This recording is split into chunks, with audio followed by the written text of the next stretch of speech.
오늘부터 시작해서 13주간 고린도 전서와 후서를 다 섭렵하게 됐어요. 굉장히 짧은 시간에 고린도 전후서를 다루게 됐는데, 여러분 이제 9월 첫째 주 다음 주에 받게 되실 우리 말씀과 함께 교제, 이 고린도 전후서를 다루기 있기 때문에 우리 수요 집회는 13주 동안 11월 말까지 고린도 전후서를 살피게 됐습니다. 자, 고린도전서 1장 1절 말씀 다시 보세요. 하나님의 뜻을 따라 그리스도 예수의 사도로 부르심을 받은 바울과 형제 소수대네는 고린도에 있는 하나님의 교회 곧 그리스도 예수 안에서 거룩하여지고 성도라 부르심을 받은 자들과 또 각처에서 우리 주 곧 그들과 우리의 주 되신 예수 그리스도의 이름을 부르는 모든 자들에게 하나님 우리 아버지와 주 예수 그리스도로부터 은혜와 평강이 있기를 원하노라. 누가 썼어요? 이 글을 바울이 쓰셨어요. 누구에게? 교회에게. 여기 교회에 대한 정의가 나오죠. 교회는 뭐예요? 빌딩이에요? 빌딩 아니죠. 여기 교회가 무엇인가? What is a church? 그랬을 때 그냥 definition, 정의로 딱 얘기할 수 있게 2절에 교회가 뭔지 설명해줘요.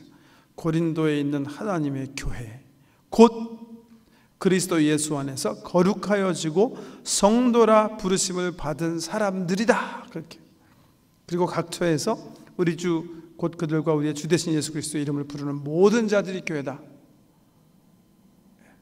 고린도에 있는 교회는 고린도에서 예수 안에서 신앙생활하는 사람들이 바로 교회다, 이렇게 얘기하셨어요. 가장 영광스러운 교회는 성도님들이에요. 성도 한 분 한 분이 이 교회를 우리 예수님은 자기 몸처럼 생각한다. 자기처럼 생각해. 교회가 받는 기쁨을 자기가 받는 기쁨으로, 교회가 받는 고난을 자기가 받는 고난으로. 그래서 바울은 교회를 그리스도의 몸이다, 그렇게 표현하는 거예요. 그리스도의 몸된 교회는 뭐예요? 성도들이에요. 성도들. 저와 여러분이 함께 교회예요. 특별히 고린도에 있는 지역교회에 쓴 편지예요. 왜 이 편지를 쓰게 되었을까? 그 이유가 고린도전서에서 살필 수가 있는데, 우리가 읽은 그 성경 가운데 10절, 11절 말씀 보세요. 내 형제들아, 글로에의 집편으로, 글로에라는 여자분의 집에서 살고 있는 어떤 사람의 편으로 너희에 대한 말이 내게 들리니 너희 가운데 분쟁이 있다는 것이라. 이 고린도 전서를 바울 선생님께서 고린도 교회에 써보낸 굉장히 중요한 이유 중에 하나는 글로에라는 사람의 집에 살고 있는 한 사람이 에베소에 있어요. 지금 에베소에 있는 바울을 방문해서 지금 고린도 교회 내에 분쟁이 있다고 얘기해 주기 때문이에요. 그런데 이 분이 분쟁에 대해서만 얘기한 것 같진 않아요. 나중에 고린도 전서 읽어보면 고린도 교회 내에 이 분쟁 외에도, 예를 들면 고린도 교회는 그 지역 특성상 부자와 가난한 사람, 귀족과 천민이 같이, 노예들이 같이 신앙생활을 하게 됐는데 따로따로 성찬을 했다는 거예요. 그리고 그 안에 어떤 법정 소송이 일어났어요. 그 문제 때문에 교회가 큰 아픔을 겪고 있었다. 그런가 하면 고린도가 위치한 것 때문에 거기서 살고 사고 파는 고기들이 우상에게 이렇게 드려진 그런 고기였는데, 어떤 사람은 그 고기 먹어도 된다고 생각하고 어떤 사람은 절대 그 고기 먹으면 안 된다고 얘기하는 그런 사람들이 있었어요. 그런 여러 가지 문제를 글로의 집에 사는 어떤 사람이 바울을 방문해서 얘기했기 때문에 바울 선생님께서 이 편지를 쓰시게 된 것 같아요. 그런가 하면 또 다른 이유가 하나 있었어요. 그 이유는 이제 5장에 한번 5장 열어보세요. 5장 열어보시면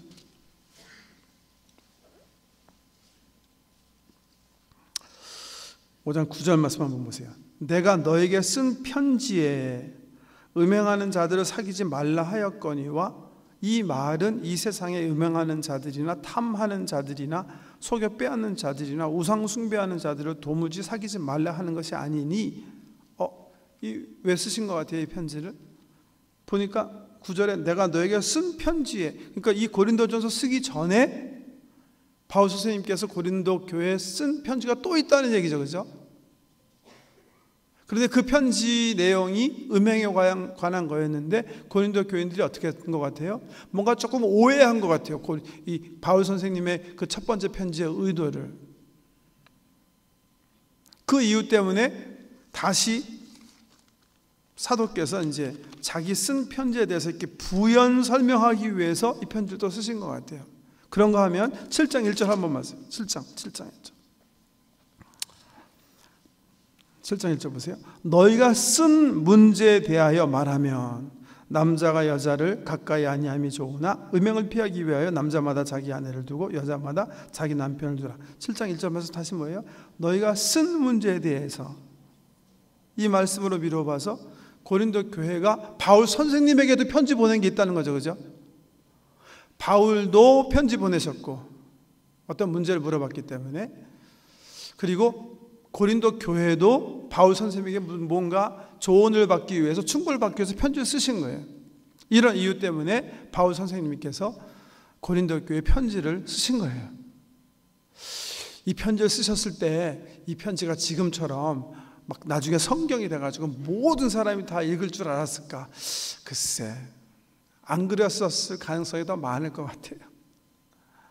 여러분, 지금도 어떤 사람에게 내가 인터넷으로 프라이빗하게 어떤 사람 편지 썼는데, 그건 프라이빗한 거니까 공개되면 안 되잖아요, 그죠? 근데 그게 공개됐을 경우에 많은 문제를 불러일으키고 하는데, 글쎄요, 고린도 전서를 읽어보면 아마 고린도 교인들은 지금 자기들이 문제를 지금 이제 뭐 프라이빗하게 바울 선생님에게 물었고, 바울 선생님은 그 문제에 대해서 자기의 소신대로, 성령 인도하신 대로 자기의 신학적 견해를 피력해서 쓴 편지인데, 아마 이 편지가 왔다 갔다 할 때는 굉장히 그 한 교회, 한 지역 교회 아주 구체적인 문제들이기 때문에 이게 성경이 되리라고는 생각 못했을 것이고, 또 이게 공개되리라고는 생각하지 못했을 거예요. 그런 편지인데 어떻게 또 하나님의 뜻에 따라 이게 성경이 됐고, 지금 우리 모두가 하나님께서 주신 각 교회, 우리 교회, 각 교회들에게 주신 서신으로 읽고 있단 말이죠. 특별히 고린도 전서를 읽어보면 고린도 교회는 많은 문제들이 있었어요. 그래서 그 문제들에 대한 그 답을 교회를 세운 사도로부터 얻기 위해서 이런 서신들이 왕래가 되었던 것입니다. 고린도 교회는 어떻게 세워졌을까?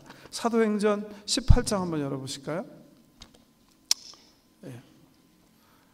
신약성경에 있어서 역사서는 사도행전이라고 그랬죠?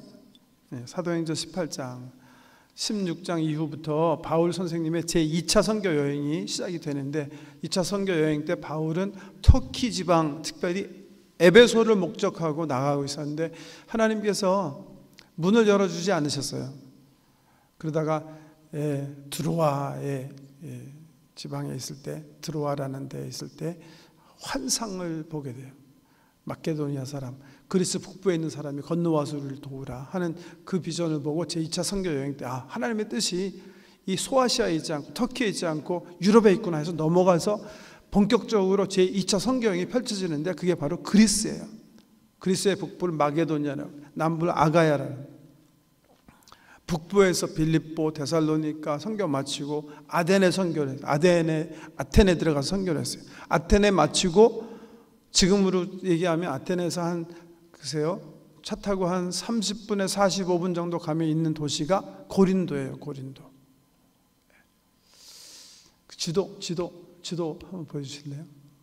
잘 보이시나요? 잘 안 보이네. 네. 저기 맨 왼쪽에 고린도 보이죠? 지금 이제 2차 전도 여행 그 화살표가 나오고 있는데, 소아시아에서 마게도니아로 건너가서 북부 전도하고, 그 다음에 아테네 거쳐서 고린도, 저의 고린도입니다. 저 고린도 이렇게 보시면, 고린도가 위치한 곳, 그 화살표를 좀 없애주실 수 있나요? 아니, 그 다른 지도 좀 보여주세요. 그 다음 지도 이렇게 보여주시면 고린도가, 저 그리스의 관점에서 보면 허리 부분이다 보통 그렇게 표현하는데, 고린도가 어디 위치해 있어요? 허리 부분. 그러니까 왼쪽으로 가면 이탈리, 오른쪽으로 가면 어디예요? 터키예요. 그 잘라진 부분에 위치한 게 고린도예요. 그 길이가 6km 정도 돼요. 무역하는 사람들에게 있어서 가장 중요한 게 뭔가 유통을 빨리 시켜야 돈 버는 거 아니에요.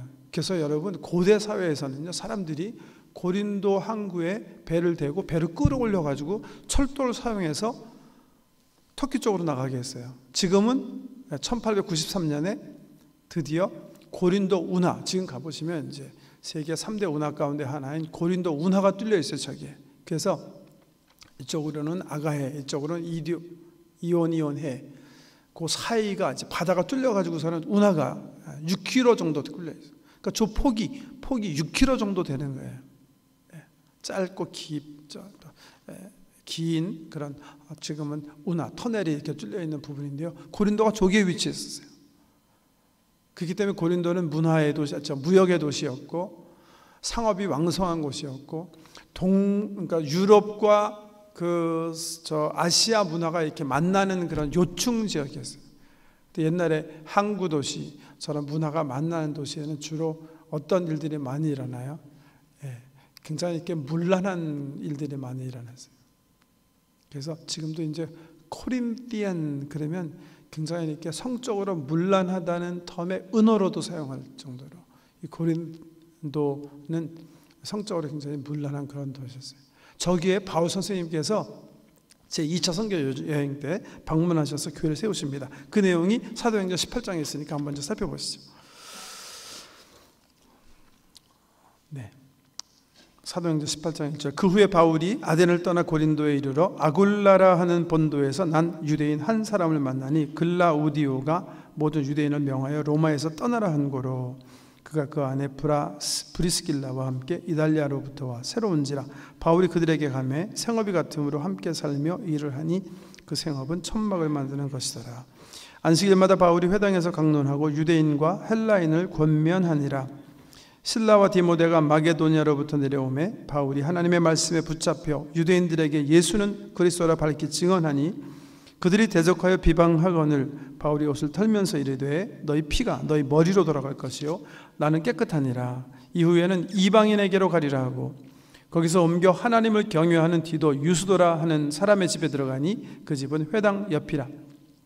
또 회당장 그리스보가 온 지방과 더불어 주를 믿으며 수많은 고린도 사람도 듣고 믿어 세례를 받더라. 밤에 주께서 환상 가운데 바울에게 말씀하시되 두려워하지 말며 침묵하지 말고 말하라. 내가 너와 함께 있음에 어떤 사람도 너를 대적하여 해롭게 할 자가 없을 것이니 이는 이 성중에 내 백성이 많음이라 하시더라. 1년 6개월을 머물며 그들 가운데서 하나님의 말씀을 가르치니라. 거기까지만요. 그 다음에도 이제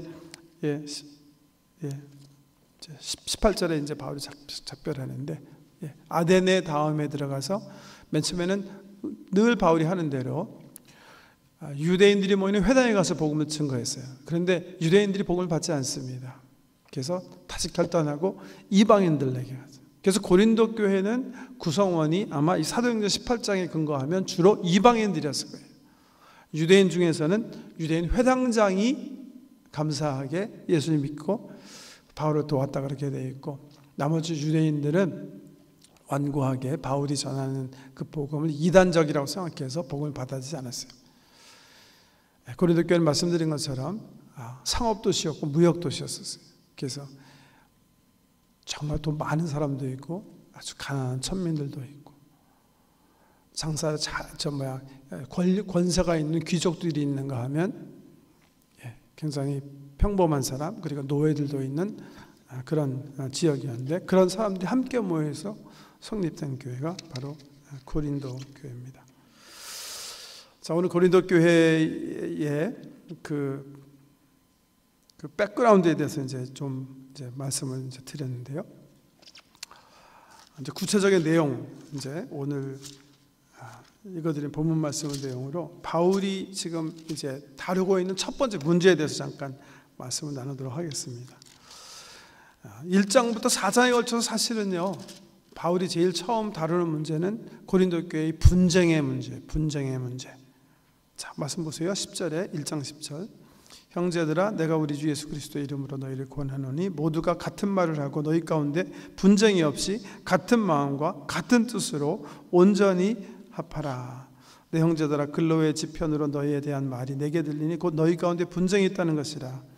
내가 이것을 말하거니와 너희가 각각 이르되 나는 바울에게, 나는 아볼로에게, 나는 게바에게, 나는 그리스도에게 속한 자라 한다는 것이니.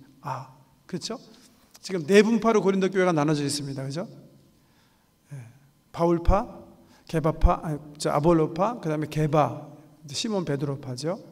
그리고 어떤 사람은 나는 사람에게 속하지 않고 그리스도에게 속했다. 그래서 그리스도파, 이렇게 네로 나눠진 것 같아요.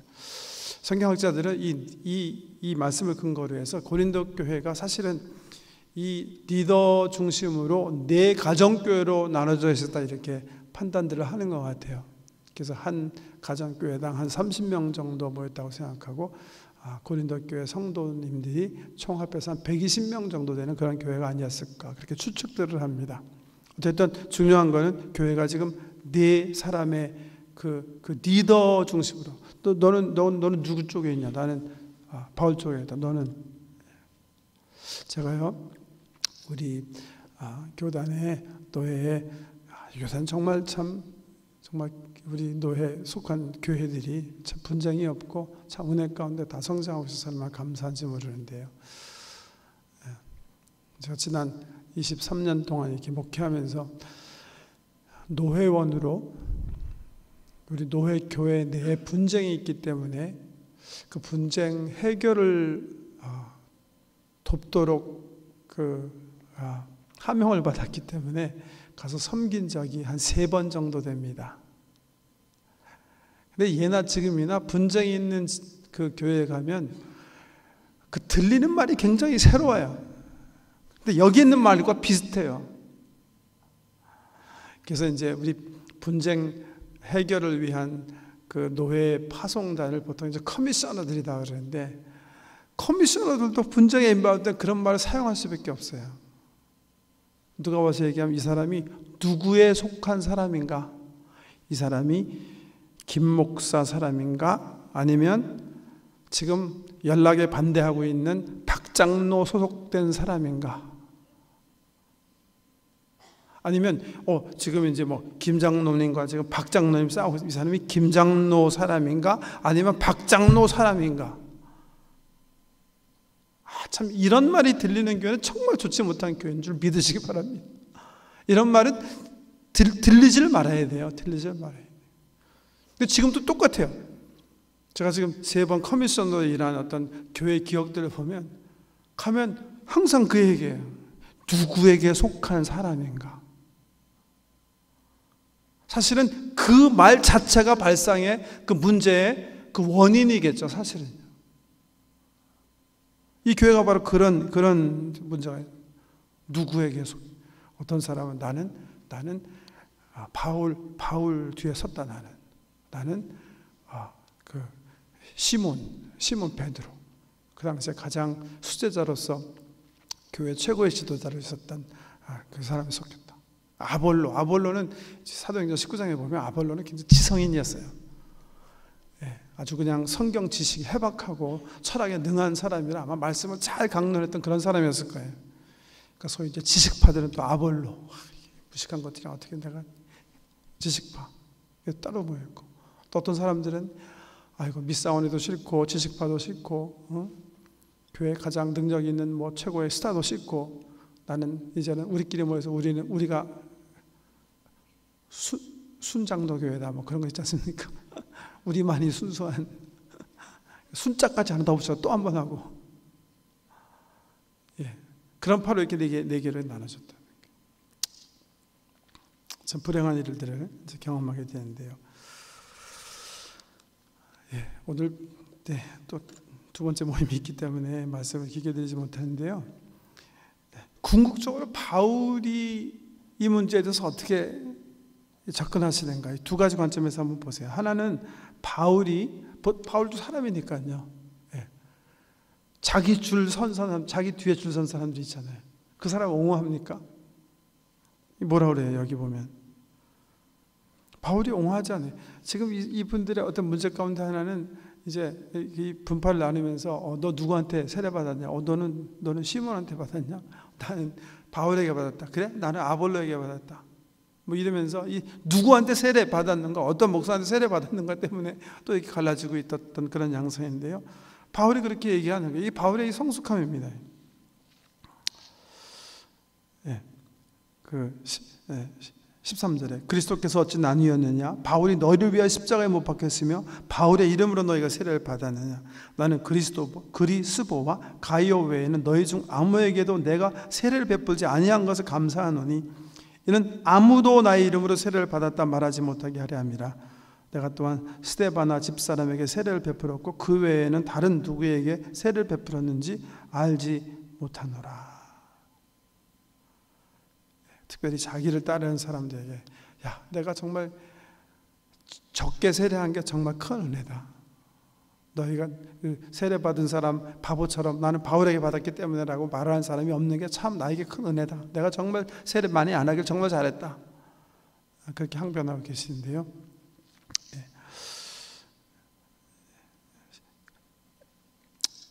이 문제의 해결을 푸는 바울에 대한 그 바울의 해결책, 어떻게 보면 고린도 전서의 가장 중심되는 요절마저 하나를, 그래서 이 앞부분에서 바울이 딱 던지는 거예요.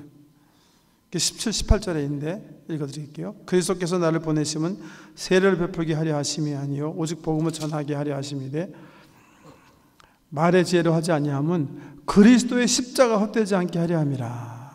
십자가의 도가 멸망하는 자들에게는 미련한 것이요 구원을 받는 우리에게는 하나님의 능력이라 하시 이 말씀이에요. 여러분, 좀 작은 스케일로요. 지금 한 가정에서 부부가 다투고 있어요. 부부가 막 언성을 높이면서 뜻이 맞지 않아서 서로 충돌하고 있어요. 이 부부가 분쟁에서 해방돼서 참 평화를 누릴 수 있는 궁극적 해결 방법이 뭘까요?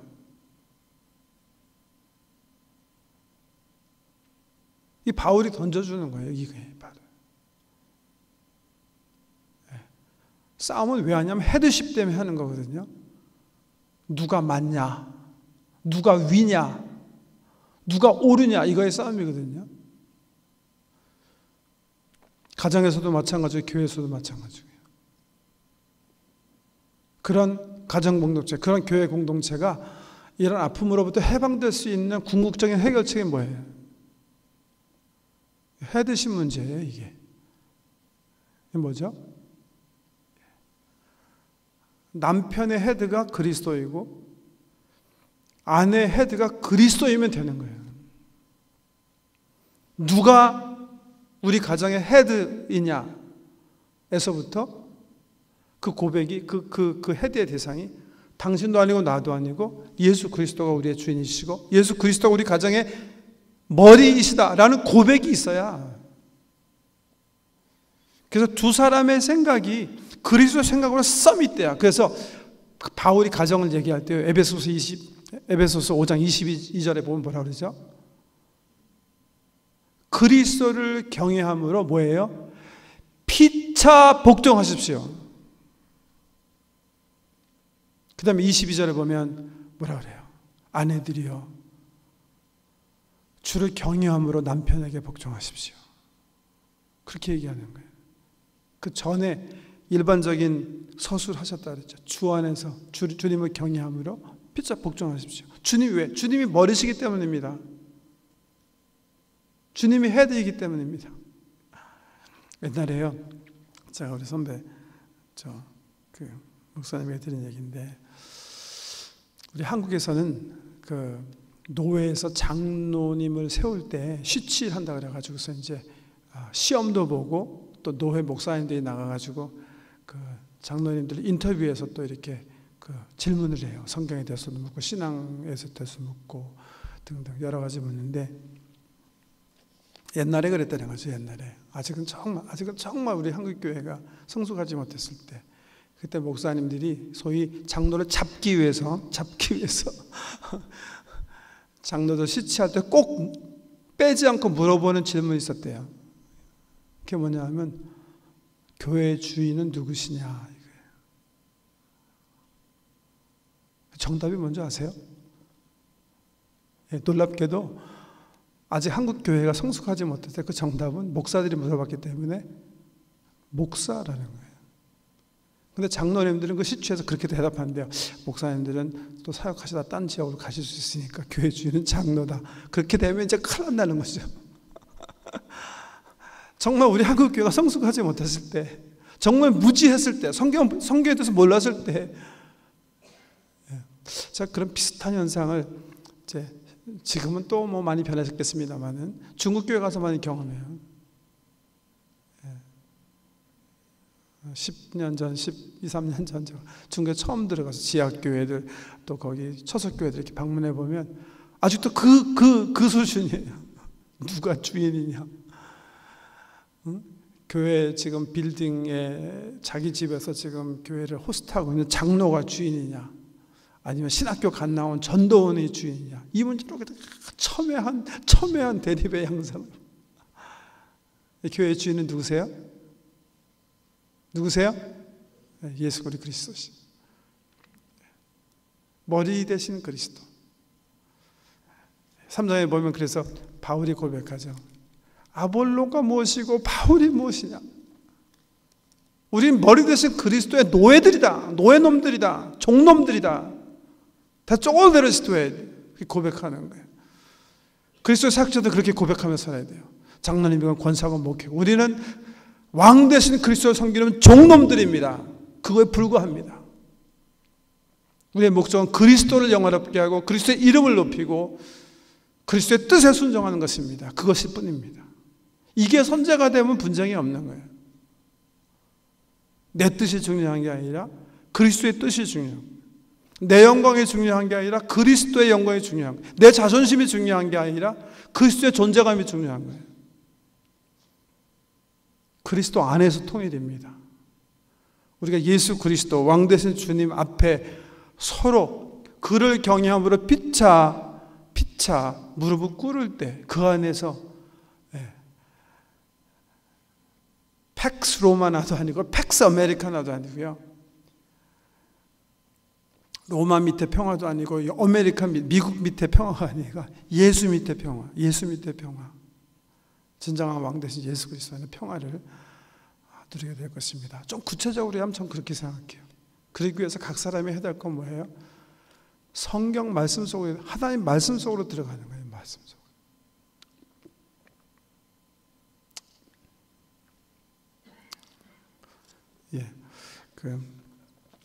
저희 교회 이야기를 좀 하면 저희 교회가 뭐 분쟁이 없었던 교회는 아니죠, 그죠?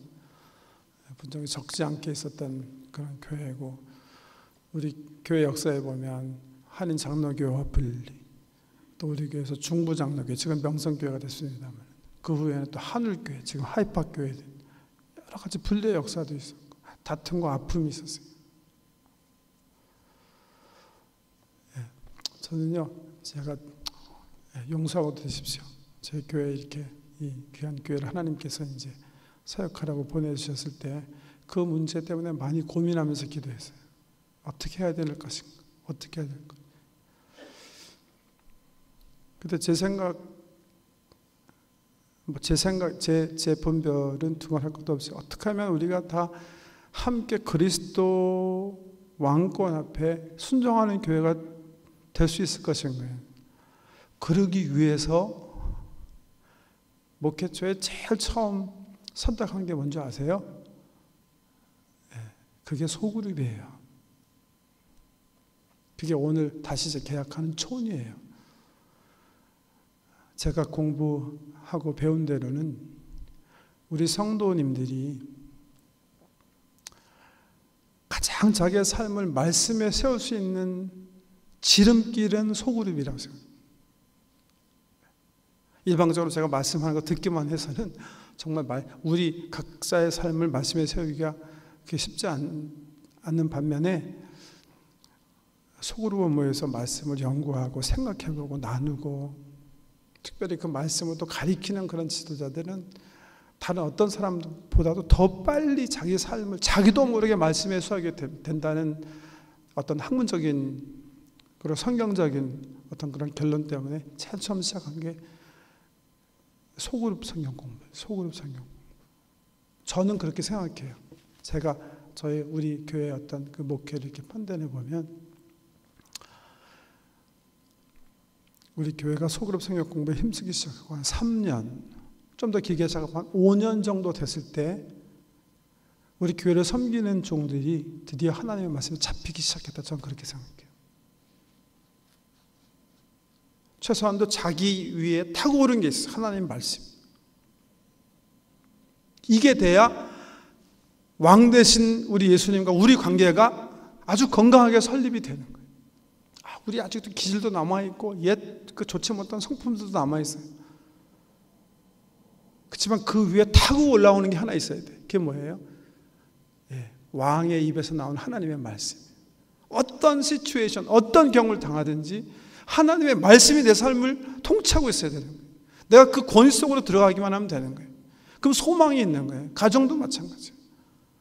내 과거에 받은 상처, 내 좋지 못한 습관, 이런 것들이 우리 부부와의 관계 속에서 불쑥불쑥 일어나지만 두 사람이, 두 내외가 우리의 머리는 주님이시다.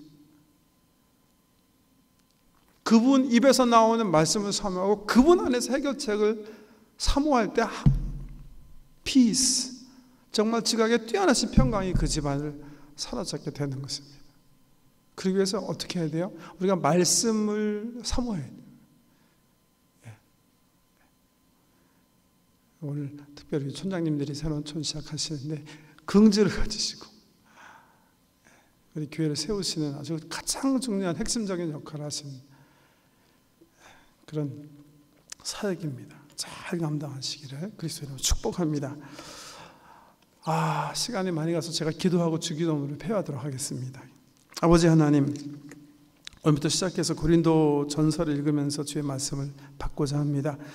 분쟁이 많았던 교회, 여러 가지 도덕적 문제가 많은 교회, 이 교회 보낸 바울의 사도의 그 서신 속에서 우리를 향하신 당신의 뜻을 잘 분별하게 하시고 피로 쓰신 이 거룩한 말씀의 내 삶을 우리 가정을 그리고 우리 교회를 세워나갈 수 있도록 은혜 베풀어 주시옵소서. 특별히 오늘 분쟁에 대해서 말씀하셨습니다. 분쟁이 일어날 때마다 우리의 머리가 누구인지 다시 살필 수 있도록 다시 우리의 머리이신 예수 그리스도 안에 우리의 뜻을 낮추고 그 복종할 수 있는 삶의 여유들을 우리 삶 속에 허락해 주시옵소서. 예수님 이름으로 기도드립니다. 아멘.